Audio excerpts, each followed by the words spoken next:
Vai o ciclo completo de jeito nenhum.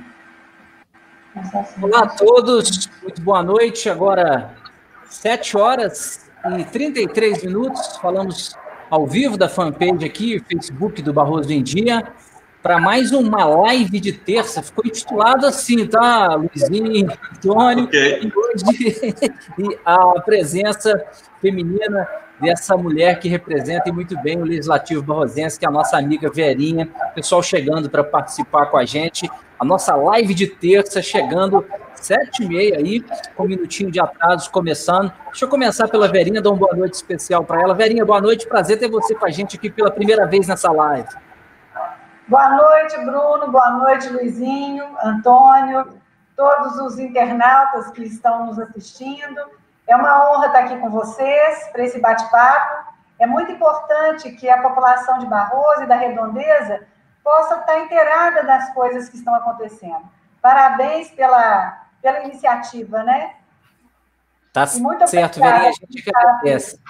A gente é que agradece a sua presença aqui para brilhantar o nosso bate-papo. O pessoal vai chegando aos poucos com a gente. Ô, Luizinho, cada vez mais se aperfeiçoando aí na internet, hein? Boa noite. Rapaz, hoje já dá para tirar uma nota 8, 9 por aí. Parece que ela vai melhorando bem. Hoje eu já estou mais equipado, né? Estou aprendendo. Boa noite, Verinha. Boa noite, Antônio. Boa noite, Bruno. Boa noite, internautas. Tá certo, é o Luizinho, cada vez mais cibernético a gente. E o nosso amigo Antônio falando com a gente. Antônio Clareia, boa noite, prazer ter você mais uma vez aqui para a gente bater um papo aí nessa terça-feira, a nossa terça live. Boa noite, Bruno, prazer é todo meu. Boa noite também, Verinha, seja muito bem-vinda nesse bate-papo. Boa noite, Luiz, meu amigo. Boa noite. Boa noite a todos que nos acompanham também, né? Já estamos aqui com mais de 30 pessoas ao vivo. Exatamente, a galera vai chegando aos poucos aí. E é interessante você, nesse momento, estar assistindo a gente no Facebook, na sua casa.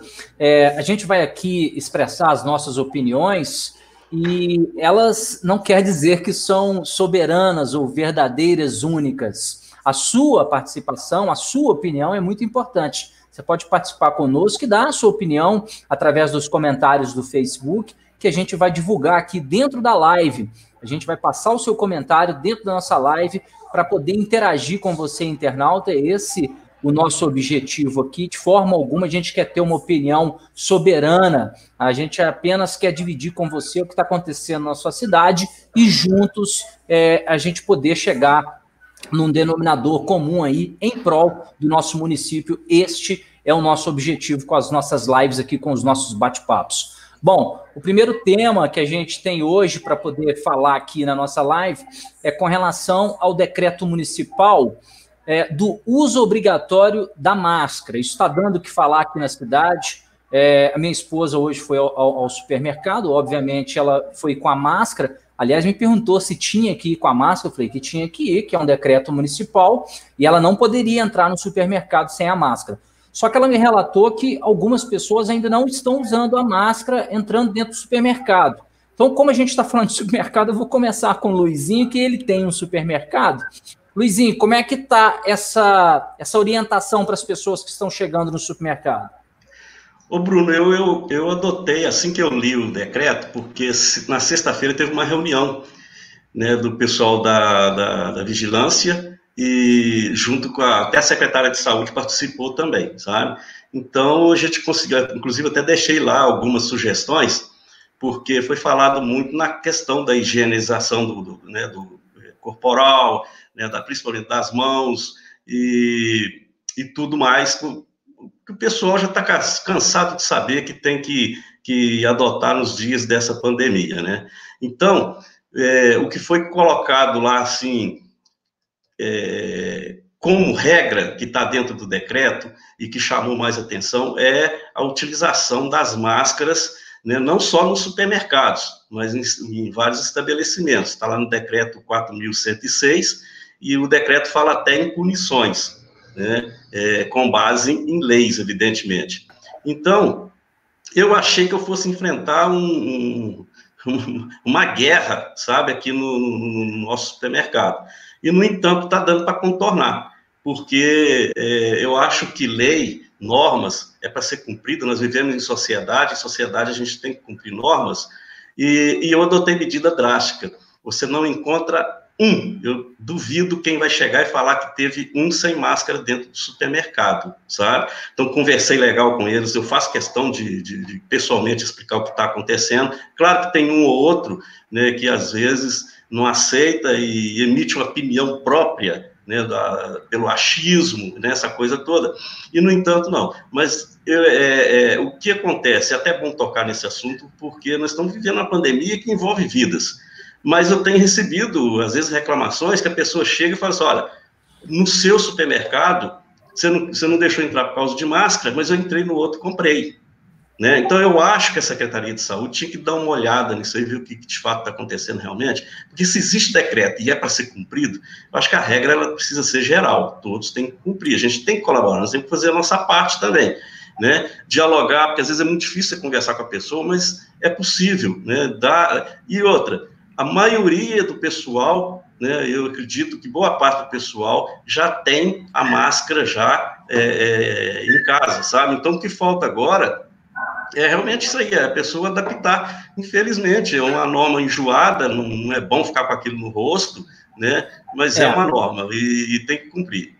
Com certeza. Ô Verinha, a lei a gente não discute, né? A gente cumpre. E a Organização Mundial de Saúde, ela já informou que 2 pessoas que estão conversando com a máscara, se uma delas tiverem o vírus, a chance, os 2 com máscara, de transmitir o vírus é de 0,01. Então, mais do que nunca, a máscara é de prevenção também, né? Lógico, obviamente. Ô Bruno, essa pandemia é muito grave. O brasileiro, ele tem a memória muito curta. E a última pandemia mundial foi há 100 anos atrás. Então, tem muito tempo. E nós temos o mau hábito de não estudar e não acompanhar o que aconteceu na humanidade, até no nosso país. Aqui em Barroso, reiteradamente, né, já foi feito matérias mostrando que aqui em Barroso teve a febre espanhola, que matou muita gente, mas as pessoas não assimilam essa importância. E hoje, o que está acontecendo no mundo, a única prevenção de não contrair essa doença, essa virose gravíssima, é a prevenção, é o uso de máscaras, é a higienização dos ambientes, das mãos, das vias aéreas. Então, a única coisa que ajuda a população a não contrair a doença é a prevenção, é o isolamento social e é o uso de máscaras. Nós, aqui no Brasil, nós tivemos a felicidade de essas ações governamentais e as orientações da OMS de mostrar a importância do isolamento social, e o Brasil tomou providências rápido, os governadores e os prefeitos. Porque o problema está nas cidades. Quem vai ser responsabilizado? A carga dos problemas são os prefeitos. São os prefeitos. Porque os moradores estão aqui do lado. Todo mundo conhece todo mundo. E os prefeitos tiveram de correr para resolver esses decretos do isolamento social. E agora, como o pico da pandemia está chegando agora no Sudeste, começou em São Paulo, nós estamos vendo o caos que está acontecendo em Manaus, no Pará, no Ceará, agora está chegando em Minas. Tá certo.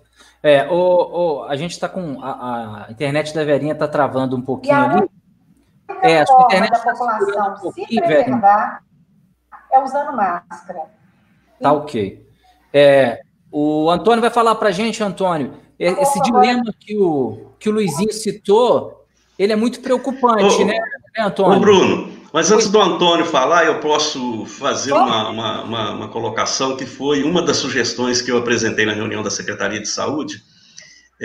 Para orientar também os supermercados, nós estamos fazendo aqui, não no nosso supermercado, não exigir apenas do funcionário, né, e dos clientes, mas dos entregadores também, porque os chamados chapas, né, o pessoal pega aquele pessoal na estrada, né, e eles circulam em tudo enquanto é município. Então, esses também, acho que tem que exigir deles a utilização de máscara, não entrar ali no depósito, porque até os produtos que eles estão trazendo, é preciso da gente estar borrifando o álcool neles também.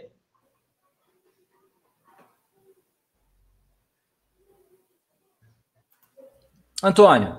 Parece que saiu aí, né, Bruno? Não, tá tranquilo. Tranquilo? Antônio? Ô, Bruno, eu gostaria de acrescentar, concordo com o que o Luiz e a Vera disseram sobre a importância desse decreto, né, e sobre cumprir essas medidas, mas chamar atenção para o fato de que esse decreto, ele também estabelece punições, né? Ele estabelece penalidades de acordo com leis federais, inclusive previstas no Código Penal, especialmente no artigo 268 do Código Penal. E esse artigo 268, o que ele diz é que infringir determinação do poder público destinada a impedir introdução ou propagação de doença contagiosa tem pena de detenção de 1 mês a 1 ano e também multa. E essa pena pode ser aumentada caso a pessoa que descumprir seja um agente público funcionário da saúde. Então, por exemplo, médico, farmacêutico, dentista, enfermeiro. Por isso, a gente precisa ficar muito atento ao que está acontecendo agora. E esse decreto diz também que quem é responsável por garantir o cumprimento e fazer a fiscalização é o poder público. Então, a todos da nossa sociedade que estão agora acompanhando esse bate-papo aqui, é importante que estejamos atentos a isso, porque existem penalidades, sim, previstas, inclusive, no Código Penal. E está bem claro aqui, né? Eu tenho um decreto, estou com ele aqui no parágrafo 4º do artigo 1º, fala responsabilidade de cada estabelecimento garantir o cumprimento das medidas dispostas nesse artigo, ficando sujeito à fiscalização dos órgãos públicos e às penalidades previstas na Lei Federal 6.437/77, Lei Estadual número 13.317/99, bem como previsto no artigo 268 e 330 do Código Penal. É o que o Antônio, né, comentou aí, está muito claro, muito nítido ali, né, o parágrafo que fala das punições. Tá certo. Bom, agora são 7h46. A gente vai fazer um giro com a participação do pessoal que está mandando mensagem para nós aqui. A Adriana Reis está participando conosco. Boa noite, Adriana. A Denise Imaculada também está com a gente. A Elisa Fernandes, tem o Jairo Melo, boa noite, Barroso em Dia, boa essa live, um abraço para o Jairo que está com a gente. Tá o Marcos Cajube aqui dando boa noite, hoje a maioria das pessoas entraram sem máscara, está citando aí com relação a algum estabelecimento que isso tenha acontecido. Um abraço para o ex-vereador Antônio Claré de Souza, Tonho, um abraço, Tonho, prazer ter você com a gente aqui nessa live participando, muito obrigado pelo carinho. Deixa eu ver aqui quem está mais com a gente. Edivaldo Apicruz, olha só, expert em saúde, meu pai do céu, o pessoal está aí participando com a gente. Enfim, aos poucos o pessoal vai chegando aqui, ó. Léo Vilela também participando. Boa noite, Léo. Prazer ter você com a gente na live. Só a moçada aí chegando e participando com a gente. Pode mandando mensagens para nós aqui durante todo o programa. A gente vai passando aqui, o Adriano Vaz do Nascimento chegando. Boa noite, Adriano, boa noite para você também. O pessoal pode mandar perguntas, tá? Pode mandar perguntas aqui que a gente vai passando e comentando com o pessoal que está participando da live. Bom, deixa eu entrar numa situação aqui que nós divulgamos agora há pouco no Barroso em Dia, com relação a um caso específico, que foi de um caminhoneiro barrosense.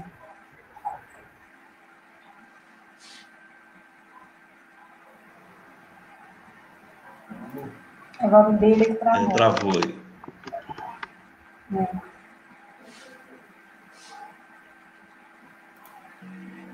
Vamos aguardar um pouquinho que deve voltar.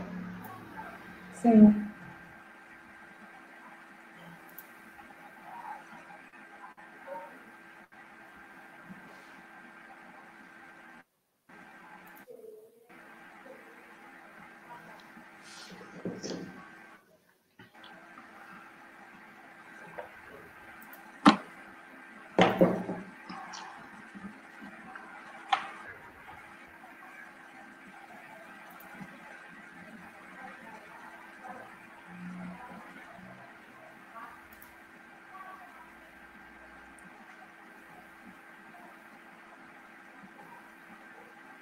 Desculpa aí, gente. Caiu aí? Caiu aí?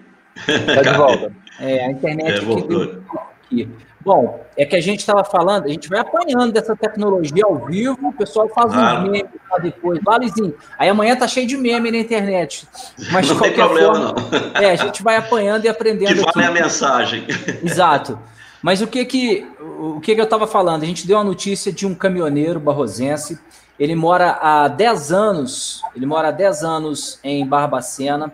Ele é um das pessoas, dos pacientes que estão com Covid-19 em Barbacena. Ele está internado na policlínica. Ele tem 47 anos de idade e ele é diabético, é do grupo de risco, e está internado. O estado dele inspira cuidados. Ele está entubado na Policlínica de Barbacena, tem 47 anos, é barrosense, mas mora em Barbacena há 10 anos. Por que eu estou trazendo essa informação para a gente dividir isso aqui? Primeiro, solidarizar com a família, porque a família que nos escreveu, foi a família que procurou o Barroso em Dia porque não aguentava mais as inverdades e a forma como as pessoas estão tratando isso na internet. Eu acho que está faltando um respeito muito grande, é lógico que a gente sabe que não são todos, mas por boa parte das pessoas com relação a estes casos suspeitos e os casos confirmados. A gente não divulgou nome, a gente não trouxe à tona fotos, mas a gente trouxe um caso que ele sirva de exemplo, meu caro amigo Antônio Claré, para poder falar para essas pessoas que tem que saber comportar neste momento, né? A gente tem que ter um respeito pelas pessoas que estão passando por isso, que já é, além do problema físico, uma tortura psicológica muito grande para toda a família. É verdade, Bruno. Inclusive, a gente precisa entender que divulgar esse tipo de boato e, às vezes, culpabilizar ou penalizar as pessoas que estão passando por essa situação, né? Estão agora doentes, inclusive, já tem um sofrimento de estar passando pela própria doença, ainda tem o sofrimento de ser estigmatizado, é uma penalidade dupla que as pessoas passam. E é muito importante a gente evitar isso. Primeiro, por uma questão de humanidade, dignidade, respeito às pessoas. Mas também porque, se nós seguirmos por esse caminho de estigmatizar as pessoas que estão com sintomas da doença, isso faz com que as pessoas demorem a procurar o serviço de saúde, que elas escondam seus sintomas, até para si mesmas, algumas vezes. E isso é a pior situação possível no enfrentamento de uma pandemia, porque a gente precisa, mais do que nunca, em primeiro lugar, transparência, e em segundo lugar, solidariedade entre nós todos. Então eu acredito que esse caminho de que a família, quando procura o Barroso em Dia, ela está pedindo socorro. Então a gente precisa evitar essa boataria e respeitar as pessoas, né, que estão passando por essa situação. Acho que é por aí, né, Verinha? Eu acho, esse caso está demonstrando muito bem, Bruno, a falta de solidariedade e o que está acontecendo muito, está existindo uma hostilidade que já aconteceu fora do Brasil, Belo Horizonte, a população hostilizando profissionais da saúde que estão 24 horas salvando vidas. Então, na hora que as pessoas, hoje, está muito disseminada a questão de fake news e o desrespeito que as pessoas estão tendo com o outro, porque eles se escondem atrás de um celular e se sentem no direito de desrespeitar o próximo. Criar inverdades, multiplicar mentiras, e isso traz um desajuste ético, moral na sociedade. Então, as pessoas precisam se colocar no lugar do outro e se colocar como se fosse da minha família. Por isso é que eu uso máscara, por isso que eu me higienizo, por isso que eu tenho de ficar dentro de casa, porque eu tenho de me colocar também no lugar do outro e imaginar que pode ser alguém da minha família, alguém da minha casa. Então, é um momento muito importante para as pessoas questionarem e pensarem o que as fake news estão fazendo na sociedade brasileira e no mundo. É muito grave, é muito grave. Exato, Verinha. Luizinho, outro dia, nós também tivemos que divulgar, não é fácil para a gente, as pessoas acham que a gente tem facilidade para divulgar esse tipo de coisa. Quem me dera nada disso estivesse acontecendo, a gente não queria estar vivendo isso. Divulgar isso é muito doloroso, só que a gente precisa passar a informação. A informação também salva vidas.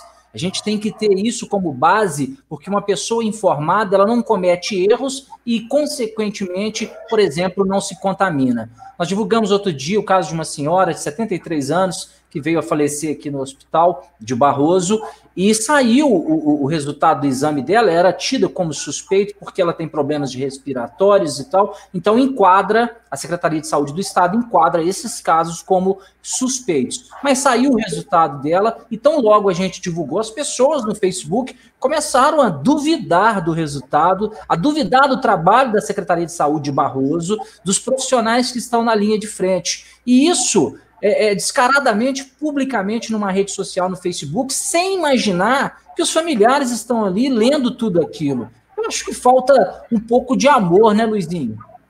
Um pouco de amor. Bruno, eu acho o seguinte, nós estamos passando por uma fase muito complicada e existe mais dúvidas do que certezas, sabe? Então, eu acho que é o momento que a pessoa tem para estar pesquisando o que de fato está acontecendo. E o ser humano é o seguinte, quando ele está com um estado emocional abalado, geralmente ele perde a noção de raciocínio. Agora, isso é normal para esse tipo de pessoa que está em casa, né, para as pessoas que estão em casa e não tem aquelas informações concretas. Porque está tendo uma situação que é o seguinte, essas pessoas estão tentando se destacar pela violência, pela agressividade, sabe? Então, e outra, fica escondida atrás da tela de um computador, que eu chamo dos valentões da internet, não são todos, a gente sabe disso, mas um grupo de pessoas que, em vez de colaborar, eles estão prejudicando, tá? De certa forma, até humilhando, igual você falou, a pessoa está na rede social, ela está ouvindo o que está acontecendo. Mas agora à tarde eu recebi um áudio, né, e até pediu esse meu colega, falou, por favor, não compartilhe isso mais comigo. Um áudio de um médico, não sei se vocês aí receberam, de um médico que não fala o número do CRM dele, né, não fala em qual hospital ele trabalha, é um áudio. Quando um médico vai pronunciar alguma coisa, tem que fazer um vídeo, né, e colocar um letreiro ali, né, identificando, né, quem é esse médico e tudo. Então, esse colega passou para mim e disse que ia passar para os amigos, porque esse médico estava combatendo o uso de máscara, que o uso de máscara pode trazer vírus. Então, isso é um absurdo que está acontecendo, sabe? É um absurdo num momento tão dramático, num momento, assim, que as pessoas, principalmente o pessoal mais carente, né, que não tem aquela informação correta, e eles, igual você falou, não apresenta prova de nada, né, e não tem medo de colocar e de humilhar as pessoas na internet. E no caso, né, Luizinho, acaba sendo um suposto médico, né, porque a gente não tem um vídeo.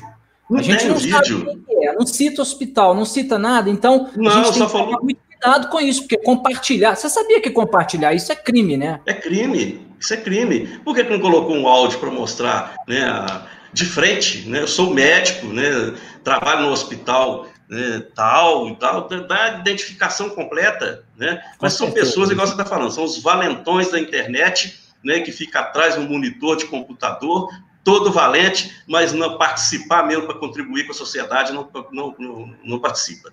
Exatamente. Bom, a gente está com a nossa live ao vivo, trazendo as informações aqui da cidade de Barroso, e o pessoal participando com a gente, ó, Luciano Nogueira, dando boa noite para todos que estão aqui presentes, a Elisa Fernandes, fake news, uma vergonha nacional, um modismo ultrajante, uma falta de humanidade, sem dúvida, é isso mesmo, é perfeita a colocação. O Adriano Vaz, tem muitas pessoas desinformadas ainda achando que é político, o caso é sério, realmente preocupante, exatamente, Adriano, depois a gente vai falar disso, porque o pessoal está indo para o lado da política. Aqui no Brasil conseguiram transformar uma doença que está matando, uma pandemia que está matando todo mundo em uma questão política. Maria Aparecida está aqui com a gente também participando. Enfim, o pessoal vai chegando aos poucos, tem aqui mais gente participando, e a gente vai trazendo a participação aos poucos. O Wembley está aqui com a gente, ó, fica difícil uma cidade do interior respeitar um decreto municipal quando um presidente não faz cumprir a lei estimulando o desrespeito à mesma. A gente enfrenta aqui no Brasil um outro problema, que é o presidente que até então não estava acreditando no que estava acontecendo, e isso é um fato, tá, gente? Não é uma questão política, não estou aqui fazendo política, quem falou que era uma gripezinha não fui eu, foi o próprio presidente, então agora ele arque com as consequências. E outra, né? Diante de tudo isso, tem política no meio e fica difícil levar um país com essa politicagem, não é o momento. Deixa eu só ver o que a gente vai falar aqui agora, que a gente vai entrar num assunto que chamou muita atenção essa semana também, Luizinho, que é o caso da cerveja ser o item mais consumido aqui na cidade de Barroso. Nós fizemos uma pesquisa com 3 supermercados aqui da cidade e a cerveja aparece como um dos itens mais vendidos. Isso é um fato, não é nenhuma polêmica, não é só um fato que constata. Pode ser inofensivo, pode, mas depois nós vamos falar sobre isso. Como é que você vê esse consumo aí, Luizinho? Bruno, realmente o consumo de cerveja ele aumentou na pandemia. O pessoal está em casa, então não pode sair para os bares, né, onde tem costume de encontrar com a turma, e como eles estão em isolamento, e eles procuram levar até mais do que a quantidade que tem costume de utilizar, né? E realmente a cerveja ela tem vendido assustadoramente. Talvez isso seja até, né, um dos motivos de ter aumentado a violência doméstica. Eu acredito que a cerveja, né, é uma das principais causas da violência doméstica aí que nós falamos na live anterior. Aqui de casa mesmo, esses dias aqui a gente, né, dá para ter uma visão melhor lá do bairro Josefina, e o pessoal está mesmo no churrasco, então não são todos não, é um ou outro só, né? Mas assim, às vezes até estava com isolamento, com distanciamento, né, um do outro, que é muito difícil no momento de confraternização você manter o distanciamento e isolamento. Ô, Luizinho, só para deixar uma coisa bem clara aqui, senão parece que somos 4 anjos falando que não estamos consumindo cerveja na quarentena. Não é isso. Amanhã você vai me ver saindo de um supermercado com uma latinha de cerveja, eu estou no meu dia de folga, eu vou tomar uma cerveja. Isso não tem problema nenhum, é até natural que a cerveja seja consumida em casa e deva ser consumida em casa, já que não pode ser consumida nos bares. Então, isso é muito normal. A gente não está falando disso. O problema é quando isso passa de ser o item mais consumido e afeta num número maior de violência doméstica, né, Antônio? E aí um sociólogo pode surfar nessa onda aí. Bruno, é interessante esse dado. Primeiro porque a gente precisa analisar mais a fundo o tamanho de fato desse consumo extra. O Luiz chamou atenção para uma coisa interessante. Como nós estamos tendo o consumo nos bares, esse consumo foi transferido para outro lugar, foi para os domicílios das pessoas. Então, quanto de consumo extra ainda é um pouco incerto, mas que ele existe, porque não é só a sua pesquisa no Barroso em Dia, nos supermercados da nossa cidade, que confirmam essa estatística. Pesquisas nacionais também têm dito a mesma coisa. Você também disse uma coisa interessante, Bruno, e eu falo por mim. O meu consumo de bebida alcoólica também, eu bebo socialmente, ele aumentou durante a quarentena. Estou aqui fazendo uma revelação. Além disso, é importante a gente pensar que, em muitos casos, a bebida, ela não, quer dizer, ela funciona, mas não deveria funcionar como uma espécie de anestésico.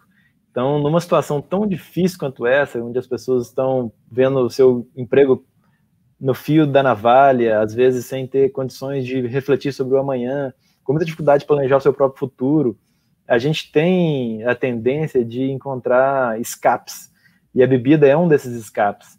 Mas é muito importante, fica aqui uma espécie de recomendação para todos nós, para mim mesmo, para vocês, meus colegas que estão aqui conversando, para quem nos ouve nesse momento agora e nos assiste, para refletirmos sobre a importância de termos resiliência nesse momento agora, de não nos deixarmos levar por saídas fáceis e não deixarmos assim o trem da nossa vida descarrilhar. Eu acho isso muito importante, porque essa pandemia vai passar e quando ela passar a gente precisa reorganizar a nossa vida, colocar de novo o nosso carro nos trilhos.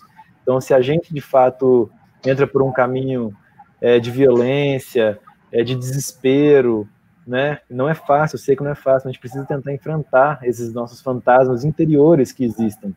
para que quando essa tempestade passar, nós estejamos mais fortes para lidar e terminar e continuar conduzindo a nossa vida, eu diria. O Bruno, Pois não, Luizinho. O Bruno falou uma coisa interessante aí, até bom no debate, que a gente vai até clareando as ideias, né?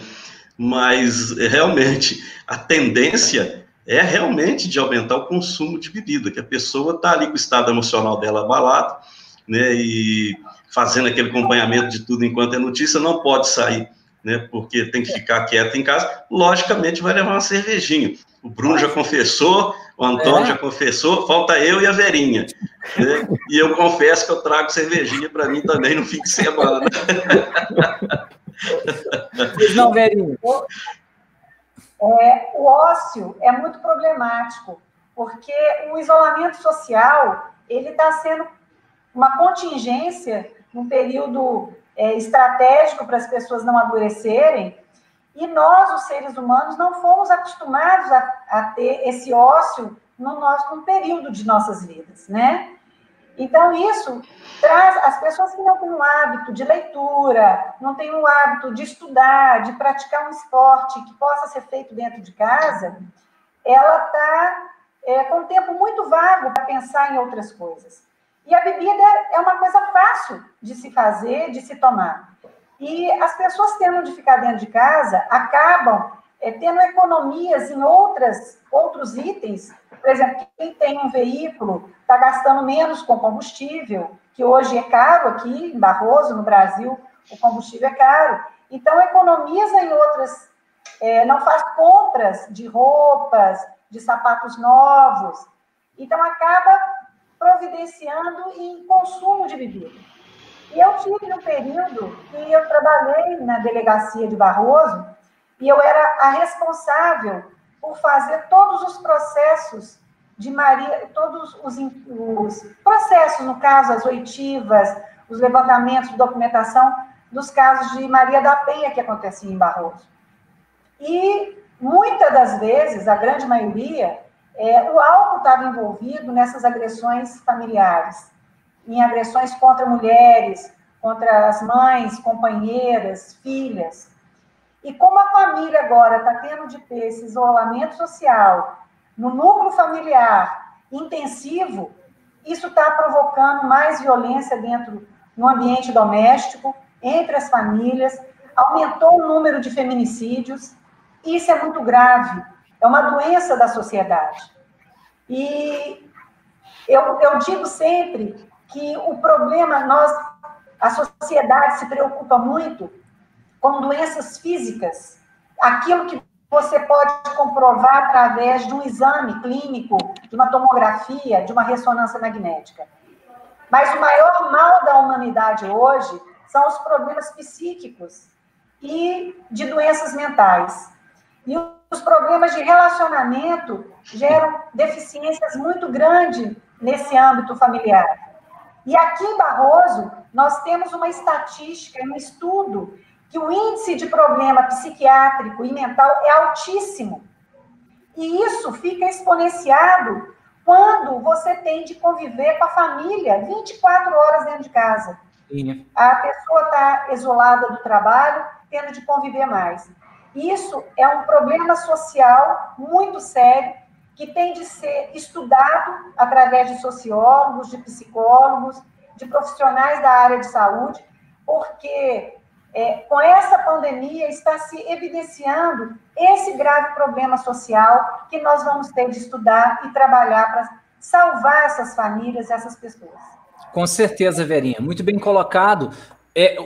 A gente que fique bem claro de novo para as pessoas que estão nos ouvindo, nos assistindo, que a gente está colocando aqui a tarjeta, né? Cerveja dos itens mais vendidos em Barroso. Nós somos consumidores também, lógico, moderadamente, é o que a gente indica para as pessoas. Não tem nenhum santo aqui, amanhã vocês vão ver a gente aí comprando cerveja. Isso é muito natural, o Antônio falou, segue uma linha do que está acontecendo no Brasil. A gente coloca aqui a opinião de todos, independente de qual seja a sua opinião, se ela for respeitosa, ela vai ao ar, isso não tem problema nenhum, a gente aqui divide as opiniões. Agora, o grande problema é quando esse item passa a interferir na vida social, porque as pessoas estão convivendo cada vez mais juntas, obviamente, por causa da quarentena, e quando este problema, a cerveja, o álcool, né, no caso o álcool, ele passa a fazer parte de uma estatística policial, que é o caso que a Verinha citou, com relação ao número, o aumento de violência doméstica em Barroso. Isso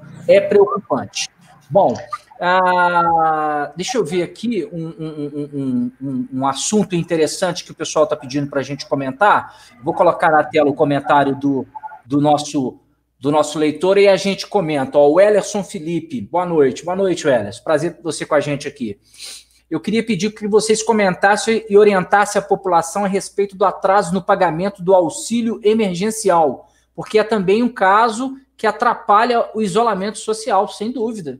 Sem dúvida. Atrapalha mesmo, porque a pessoa vai ficar em casa, mas ela precisa ter em casa, né, a Luizinho, a condição para ficar ali. E esses R$600, as pessoas podem achar que não fazem muita diferença, mas é uma diferença enorme para grande parte da sociedade. E está tendo esse imbróglio aí, né? Isso aí já é fruto do governo que não está conversando direito com o governo estadual, os prefeitos. Daqui a pouco a Verinha, como vereadora, também pode falar melhor sobre isso. Mas, Luizinho, queria que você falasse desse questionamento do Ellerson aí, muito bem colocado.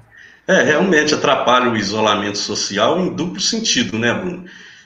Na vida familiar, porque está precisando desse recurso, né? E a pessoa sai, vai para a rua, entrar numa fila enorme, num aglomerado de pessoas, como a televisão tem mostrado, uma fila fica ali, né, às vezes até horas, né, e não tem uma resposta. Às vezes a resposta é negativa, porque cadastrou, né, e anunciou que está liberado, está na conta, e a pessoa vai ver, não sabe como receber.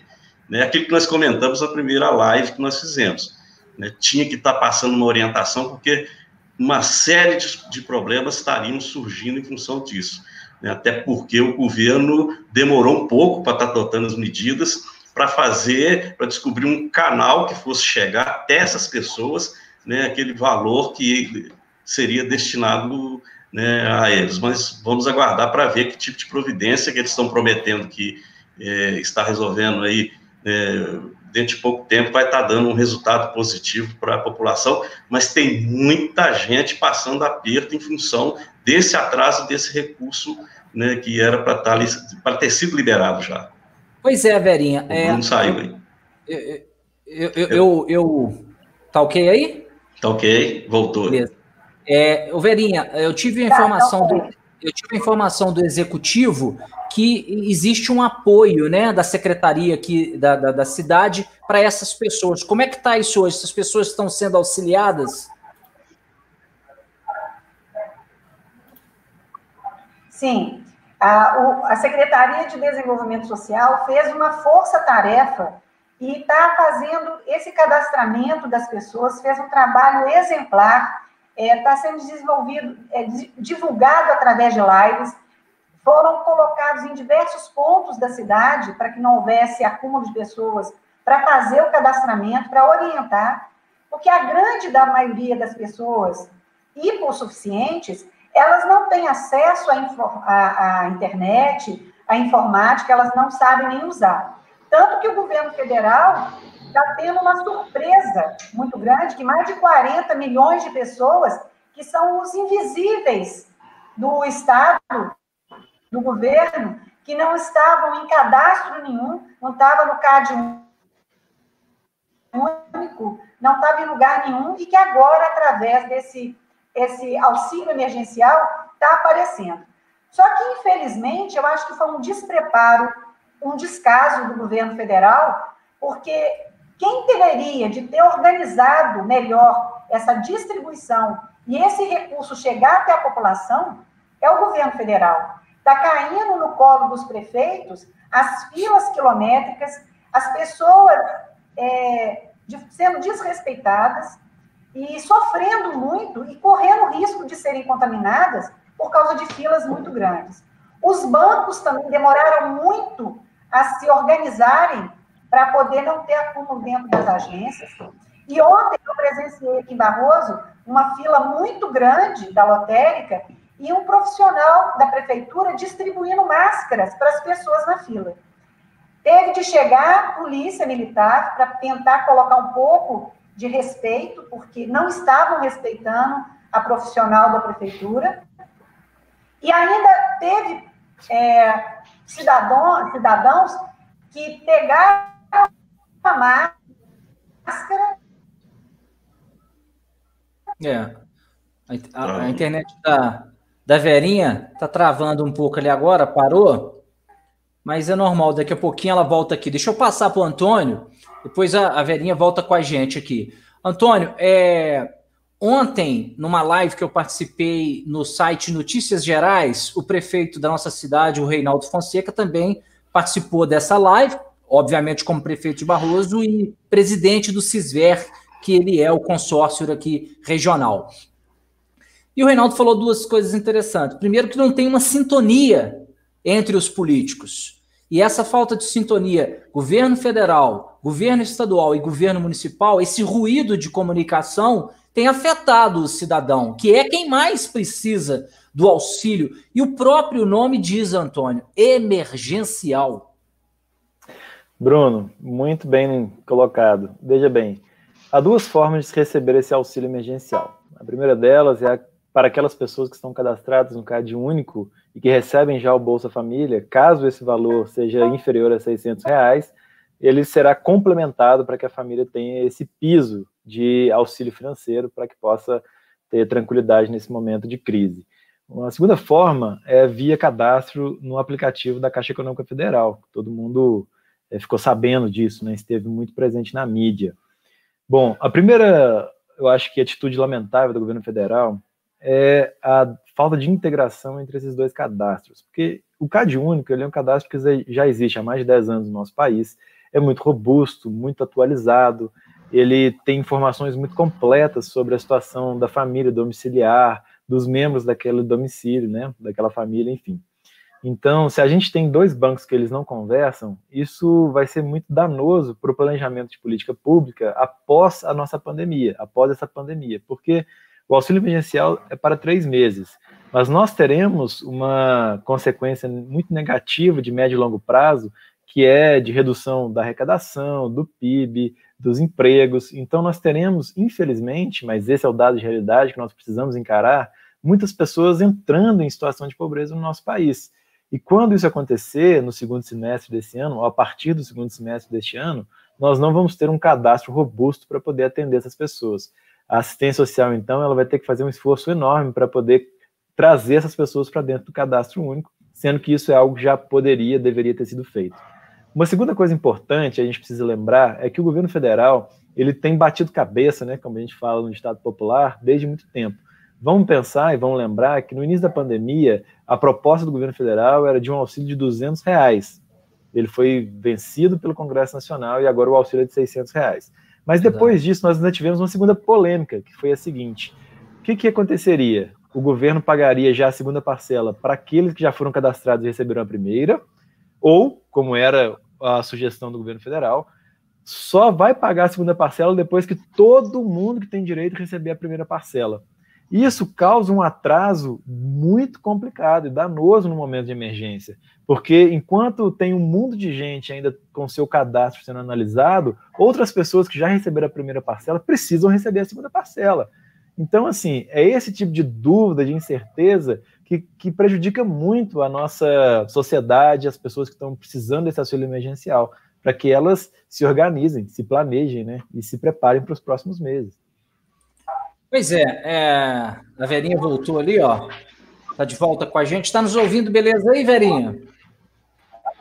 Parece que ainda não. Tá ouvindo sim. Tá ouvindo sim. Tá voltando lá. A internet está oscilando aí, mas tudo bem, Verinha. Só para a gente entrar nesse assunto da flexibilização do comércio agora, porque o governo de Minas, ele lançou uma cartilha ontem, parece que foi ontem, né? Uma cartilha com algumas recomendações para que o Estado, né, e aí com flexibilização para as cidades, possam ir voltando aos poucos. O governo de Minas está encarando como Minas Gerais, pelo tamanho que pela população que tem, os casos são poucos aqui. Então eu queria a opinião de vocês nessa situação, porque eu não sei como que a gente vai conviver com isso. São Paulo tem mais de 2.000 mortes e o Brasil acabou de bater um recorde negativo, que foi o maior número de mortes em 24 horas, que foi agora há pouco que saiu o boletim com mais de 400 mortos. Então, como é que a gente vai conviver com isso? Será que a gente vai voltar ou começar a voltar ao normal? Por exemplo, com Manaus enfrentando o que está enfrentando, o Brasil é muito grande, dá para a gente fazer isso? Qual que seria o mais prudente, na opinião de vocês? Bom, eu sei que os prefeitos da nossa região, da macro-região, estão seguindo a orientação do Ministério Público, porque o prefeito, ele é o responsável e ele pode ser processado por improbidade administrativa por qualquer ação que ele faça de forma imprudente. É claro que nós temos de seguir o decreto estadual e na nossa região, os prefeitos das 51 cidades da macro-região vai seguir as orientações do Ministério Público, que está coordenando para que todas essas 51 cidades siga uma única forma de decreto, para que nenhuma cidade faça de forma impensada, abra demais, retorne à vida normal demais ou de menos, para que uma não saia prejudicada. Eu entendo que nós, como poder público, temos de tomar devidas precauções, porque depois qualquer resultado negativo vai recair contra todo o executivo e até o legislativo também. E nós, como cidadãos, temos de nos precaver, fazendo toda a orientação da OMS. Usar máscara, usar a lavação de mãos, álcool em gel, porque quem vai preservar a nossa vida somos nós mesmos.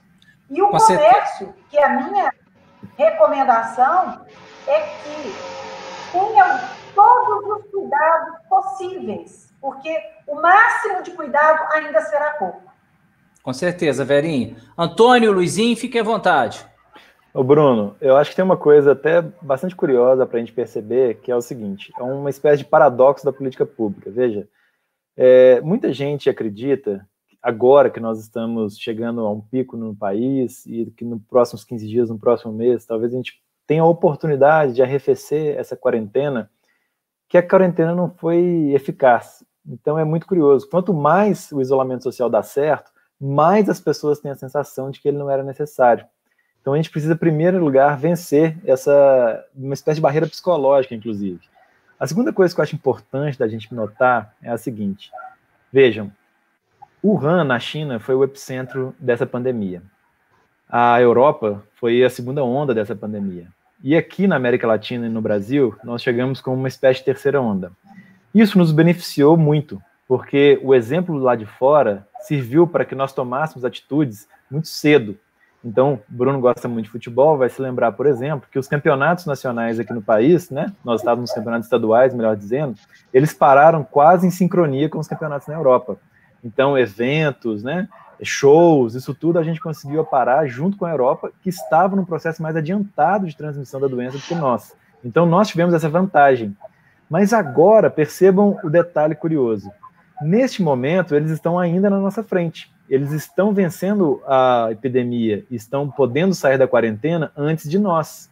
Então, agora a gente precisa tomar muito cuidado para não olhar para a Europa e para os outros países e pensar o seguinte, olha, se eles estão saindo, nós também já podemos sair, porque isso significaria sairmos antes da hora.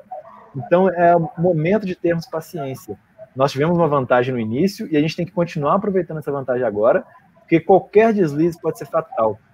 O André Trigueiro, jornalista, publicou uma estatística super interessante. Blumenau, no fim de semana passado, abriu os shopping centers e em apenas 4 dias foram suficientes para que a epidemia se alastrasse de forma muito forte naquela cidade. Então, a curva deles, que vinha numa estabilidade, ela teve um pico naquele fim de semana, naqueles 4 dias posteriores à abertura do comércio. Então, a gente precisa ter consciência disso.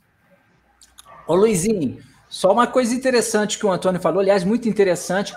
O pessoal tá assim, tá vendo? Não tá morrendo ninguém, não. Isso é bobagem. Vamos voltar a trabalhar. Se não está acontecendo tragédias, se não estão perdendo vidas, é porque de fato está dando certo, não? Hoje até você lembrou de uma coisa aí que hoje de fora do supermercado, eu orientando uma senhora lá, ela disse que o pessoal em Barroso está exagerando, porque não tem nenhuma morte. Eu falei, mas o objetivo é esse mesmo, a gente continuar da forma que está indo, para não ter nenhuma morte. Eu acredito que em Minas Gerais, né, tem um número baixo, né, de mortes. Não devia ter nenhum, né? Mas assim, não tem aquele 71, né? Não é alarmante igual está o estado do Rio, igual está o estado de São Paulo, né, Manaus, essa coisa toda. Porque tem dado certo, né, o sistema que estava funcionando até o momento. Eu ainda não vi essa cartilha, eu precisava dar uma olhada nessa cartilha, Bruno, porque o que está acontecendo? Nós estamos vivendo uma crise política, uma crise de saúde pública, né, e uma crise econômica. E isso aí tudo parece que politizou. Então, assim, esse tumulto, enquanto não solucionar, né, e essa crise política, ela está interferindo de forma grave, né, nos procedimentos que precisam ser adotados para estar combatendo o principal, que é a disseminação do coronavírus.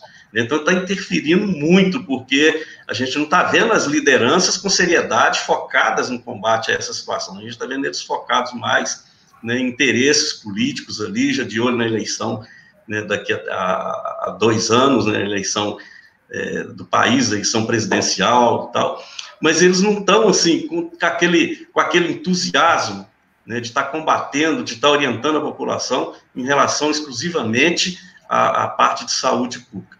Hoje teve uma notícia boa, que foi a Nova Zelândia. A Nova Zelândia vai começar a voltar gradativamente. Ela teve um controle muito rígido, né, e com poucas mortes, mas ela está voltando. É claro que o tamanho é diferente do Brasil, mas na proporção do que ocorreu lá, eles estão voltando gradativamente, aos poucos, a liberação do comércio, né? Mas eu vou dar uma olhada nessa cartilha, que eu fiquei curioso, porque eu não tive tempo ainda de estar fazendo uma pesquisa. Não, com certeza. Olha, assim, Luizinho, tem um nome, deixa eu ver se eu consigo o nome para você aqui agora, está numa matéria, chama Minas Consciente, este é o nome.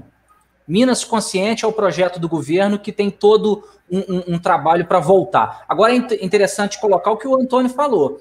Esses países da Europa, eles já viveram um ápice, eles passaram por momentos muito trágicos, muito tristes. A gente não pode esquecer que outro dia na Itália estava morrendo 1.000 pessoas em 24 horas. Então, eles chegaram lá em cima no pico, desceram, e agora eles lá, depois do que eles passaram, eles vão começar a retornar. Mas é um começo gradativamente. Os Estados Unidos, nós tivemos recorde de 4.000 pessoas em 24 horas. Então, é algo assim que a gente tem que tomar muito cuidado para não atingir essa meta. E a gente tem que fazer o nosso trabalho aqui.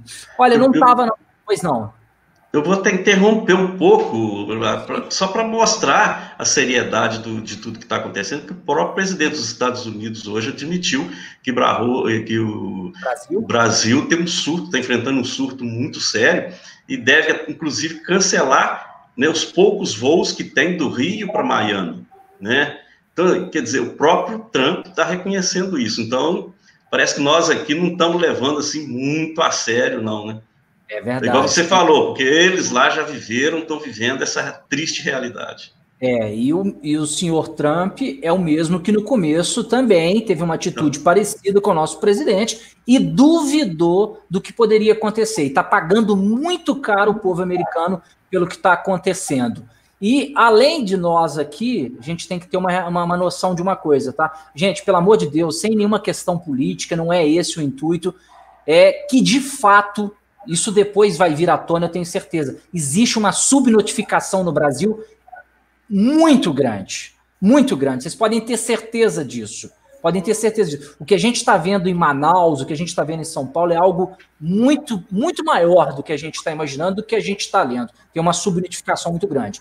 Bom, não estava na nossa pauta, mas quem manda aqui é o nosso leitor. Então, nós vamos colocar em pauta uma mensagem do Nilton Matheus, que está participando com a gente, que ele gostaria de ouvir a opinião de vocês sobre a prorrogação de mandato devido ao Covid-19. É até bom que a gente aproveite a vereadora Verinha que está aqui, ela pode falar mais sobre isso. E igualar a eleição, ele quer se referir à eleição municipal junto com a presidencial, fazer uma eleição unificada em 2022. E, segundo ele, economizar bilhões de reais e, consequentemente, essa economia iria para a saúde. Aliás, isso já está sendo discutido, né, Verinha? Tem uma discussão sobre isso.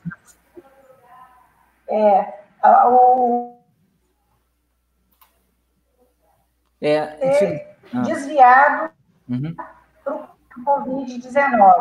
E é um debate muito delicado, porque realmente nós não estamos vivendo um momento que você possa pensar em política agora, em fazer toda uma organização para se ter um embate político no final do ano. Existem estudos que o brasileiro ele não está preparado para fazer uma votação inteira para presidente, 2 senadores, deputado federal, deputado estadual, prefeito e vereador, que seria um excesso de informação para a grande maioria dos brasileiros, que teriam muito problema durante a votação. Por isso que os políticos, o Congresso, ainda não resolveram essa unificação. Eu entendo que isso é uma questão de orientação da população e seria realmente uma economia nacional se unificasse, mas seria um trabalho muito grande nesse primeiro momento. Mas eu acho que tem que ser muito bem visto pelo Congresso e também pelo STF, né?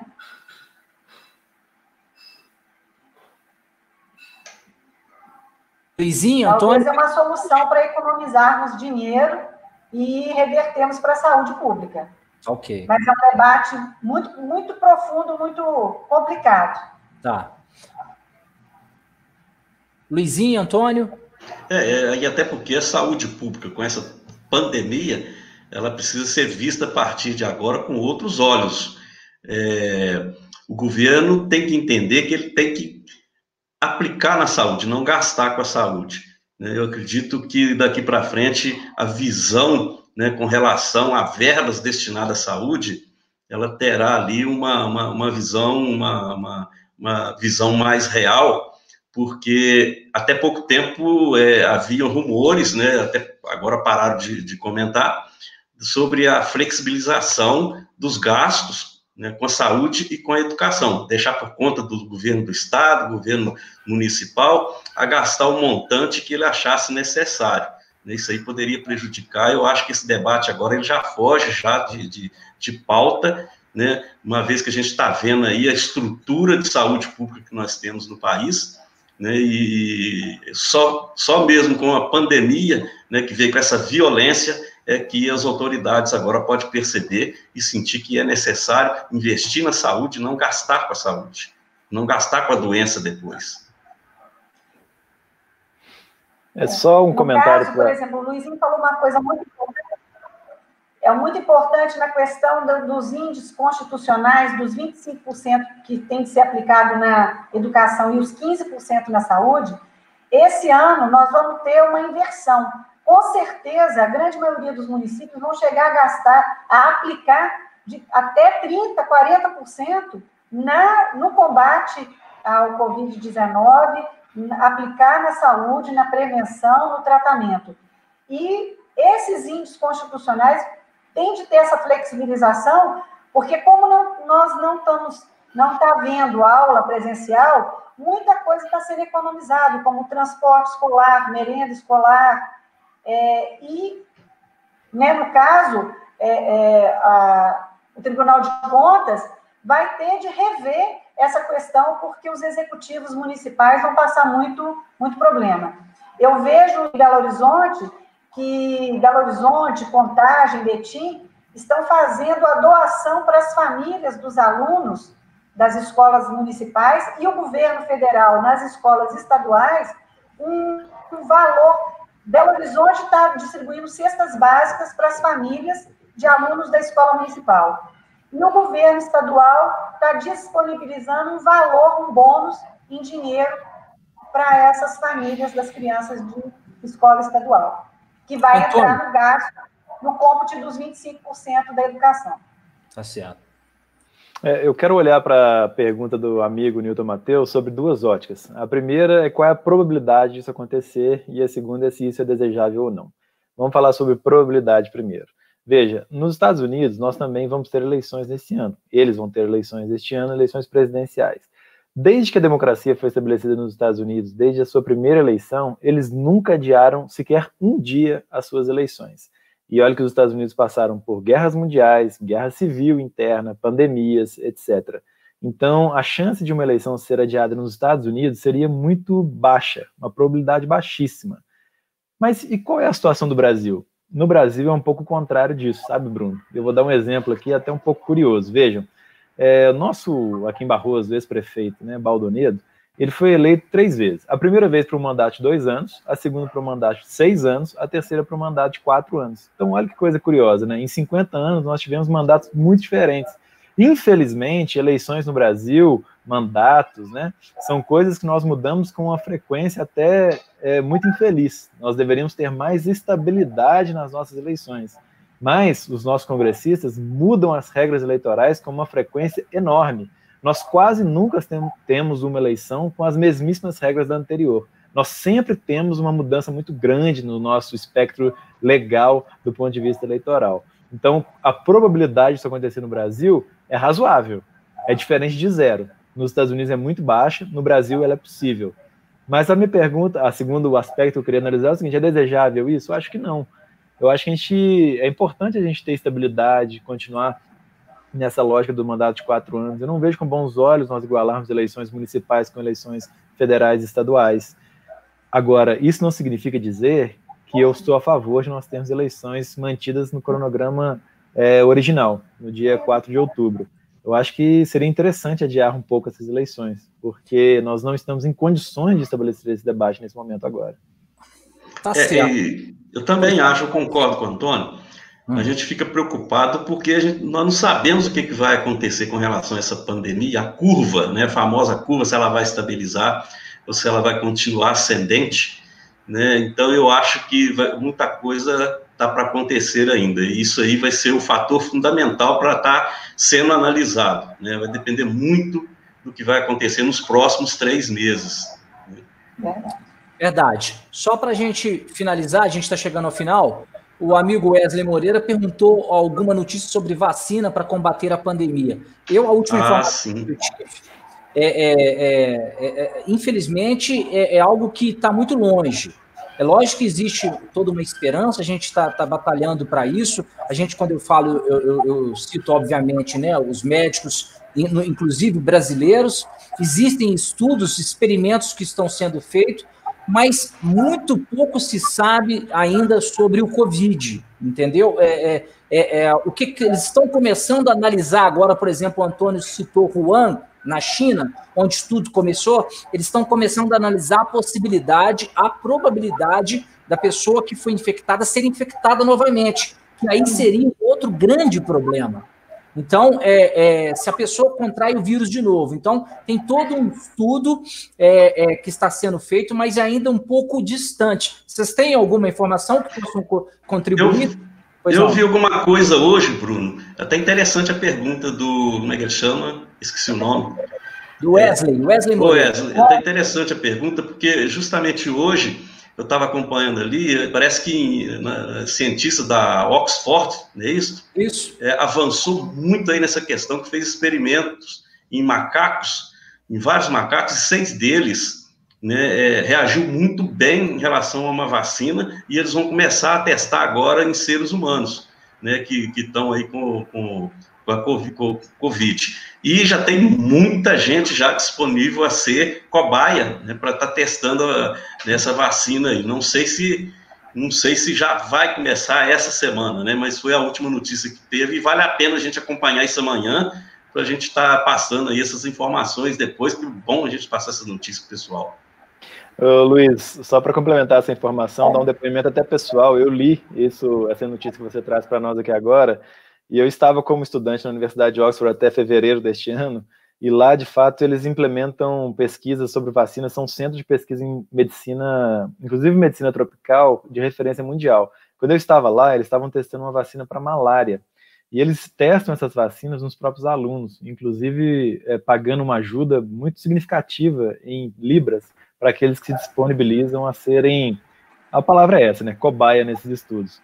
Mas eles já começaram os testes com humanos agora. Eu li no boletim da universidade e isso está acontecendo, inclusive, nessa semana. Espero que tenha resultados positivos, né?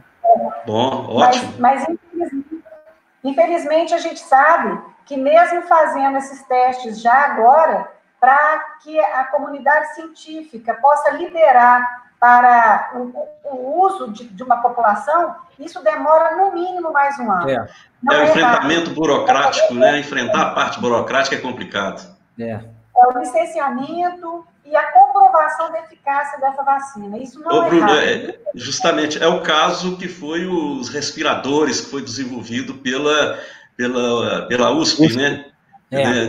Está acontecendo a mesma coisa. O respirador o custo dele é 15 vezes menor, né? Consegue fabricar em 2 dias, mas ainda vai depender ainda da avaliação da Agência Nacional de Vigilância Sanitária. É a parte burocrática que emperra, né, e segura, não deixa a coisa avançar. Pois é.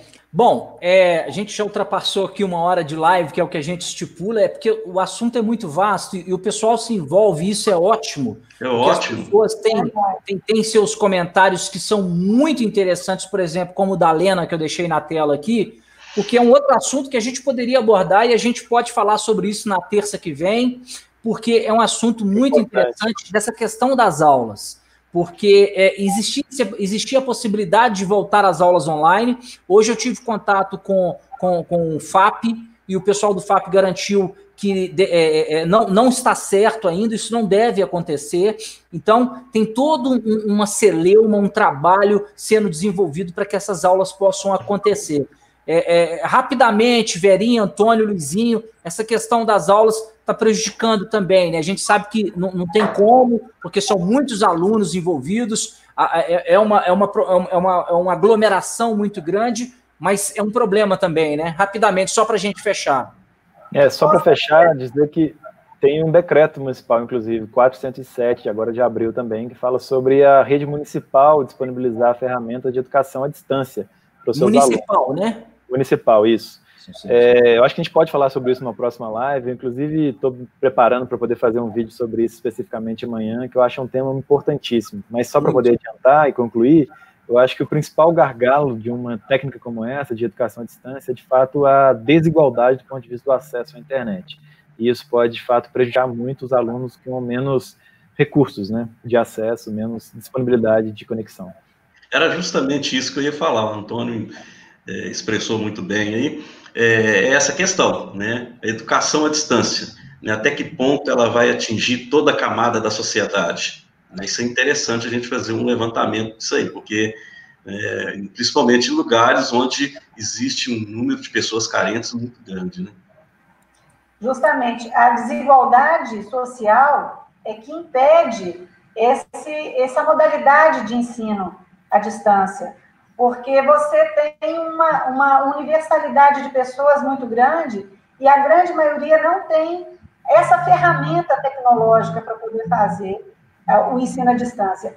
E é muito interessante que a presença do professor e o olhar do professor daquele aluno, como ele consegue assimilar uma determinada disciplina, à distância o professor não tem essa percepção. Então, eu acho que o ensino fica muito prejudicado se ele for só à distância. Com certeza, Verinha. Verinha, deixa eu aproveitar o momento, te agradecer aqui pela participação conosco. A gente vai aprendendo um pouco aí com a internet, com toda essa evolução tecnológica, mas espero ter você mais vezes aqui. Muito obrigado pelo carinho, tá? Muito obrigada. Eu que agradeço você essa oportunidade. Foi muito bom. Uma boa noite a todos. Obrigado, Verinha. Deixa eu agradecer meus amigos aqui. Antônio, muito obrigado mais uma vez por ter participado conosco. É a terça live. Terça que vem tem mais. Obrigado, Bruno. Até a próxima terça. Luizinho. Um abraço. Boa noite, Verinha. Boa noite, Antônio. Boa noite, internautas. Boa noite, Bruno. Gente, eu quero agradecer a todos que participam conosco aqui, até essa hora, ligado aí, acompanhando a terça live, 7h30 da noite, terça-feira que vem tem mais. A gente pode falar dessa questão de educação. Tem uma sugestão que surgiu agora aqui também do Darlan, que é o nosso internauta, falando de levar um médico, trazer um psicólogo. Darlan, a gente está tentando fazer isso mesmo. A gente ouviu representantes do Legislativo, já ouvimos médicos, psicólogos. Nós vamos trazer, já trouxemos o prefeito, nós vamos ver se a gente traz de novo aqui. A ideia é essa, com a participação de vocês, a gente ia brilhantando aqui, melhorando a nossa live. Aos amigos, muito obrigado mais uma vez. Aos internautas ligados na nossa fanpage, o nosso carinho, nosso muito obrigado. A live está também disponível lá no nosso canal do YouTube. Você pode ir lá para conferir essa live também no YouTube e compartilhar com seus amigos. A todos, muito obrigado mais uma vez pelo carinho, e foi ótima a sua participação. Você que brilhanta a nossa live aqui. Uma boa noite, terça-feira para todo mundo, e muita paz do coração para todos. Valeu, gente, tchau para vocês. Beijo.